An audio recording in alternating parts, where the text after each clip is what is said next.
This is the best kart in Mario Kart 8, and every time I get a win, I have to swap out a part, starting with the glider, which will make it slightly worse, until I have to swap out the racer, making it literally the worst kart in the game. And look, I may not be the best racer in the game, but I do have the experience with these terrible, terrible karts. So I'll be testing out which part affects the kart the most, on my way to win a race with every configuration. So I started right away on my races with the best kart. I felt like I was racing pretty well at this point. I hadn't played the game in like a few months at least, but it felt like I was getting my groove back already in the first game. The second game, however... Oh.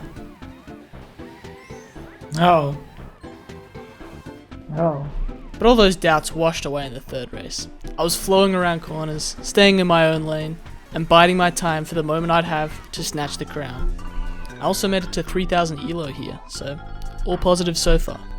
I'm going to change from that glider to this one, which to be honest shouldn't change much. And it really didn't change much in fact. I pretty much had the exact same strategy as before. I was gliding around the corners, silky smooth. And look at this, they had to throw so much at me to try to hold me back. But they just couldn't do it. You don't disrespect the champ like that, baby. I'm here to stay. Boom! Cash, bro. Alright, so I'm going to change to the Cyber Slick wheels. I actually don't know how good this is. I want to check the stats real quick. Yeah, it's kind of mid. And yeah, I must say, this change was definitely felt more than the last one. I could feel my kart slipping away from me a little bit on some turns, but those small details don't matter to a guy like me, because I crushed in race 6. And look how long I was in first place for, man. Does this look like a guy that would struggle racing with terrible karts? No. Was this challenge going to be too easy for me? Was I just way too good at racing for this elo? Would I finish this challenge in under an hour? No, because this is where my luck began to take a turn for the worst. You see, Mario Kart isn't all just winning, as you may once have assumed watching my immaculate gameplay. Mario Kart can also be very painful. My kart was now a whole lot worse, so I was now having to try a lot harder to even get competitive races. And look, the harsh reality of this challenge is that you can be racing really well for 2.5 laps, but it can all just fall apart on the final stretch. Like here in race 9, or race 26. Another one, no! Or race 43. Or race 50. Fuck. The point being, is I will need to be extremely lucky if I'm going to get a win here. And fortunately enough for me, in hour 3, I was blessed with the Excite Bike Arena. This track is practically built for a kart like mine. Straight runs pretty much the whole way, with options to do wide mini turbo drifts on each end of the track.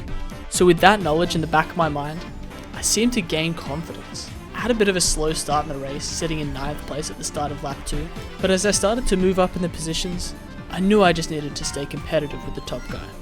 So lap 3 was all about staying consistent, and waiting for him to just make one mistake.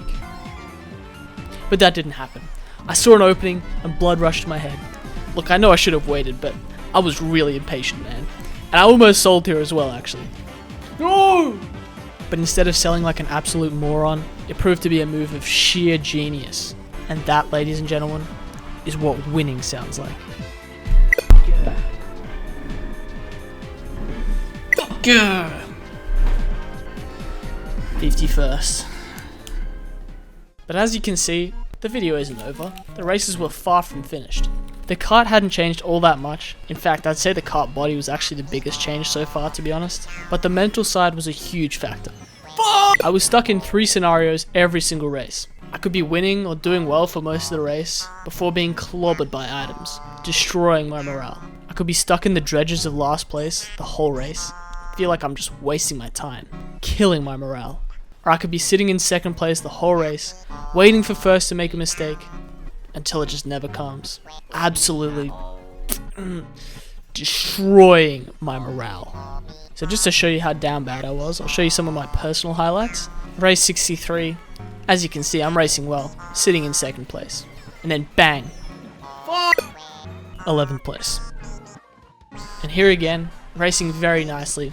2nd place, it's very nice, I'm sure you're saying. No, red shell, now I'm 11th. Race 104, I just put the controller down, I was so sad. This is all just so miserable to play. Look, I've been at this challenge for 9 hours at this point. I was starting to get pretty sick of the game. I actually think this one sums it up pretty well. I'm going through the motions throughout the race. I'm doing okay, not amazing, but pretty okay. And then I just ran into a donut. And I finished 10th. And to get back into this lobby and see this creepy ass me, just made me so annoyed. But look, misery doesn't last long with me, and I always find a way to get back to my best. I knew in the back of my mind, I only ever needed to find my track, and I got a track that I had history on. 9.5 hours in, 137 races, sanity lost, patience long gone. But by God, if I was not so hyped to get this win. Please, please. Yes! Dude, I'm built for this stage. I'm built for this.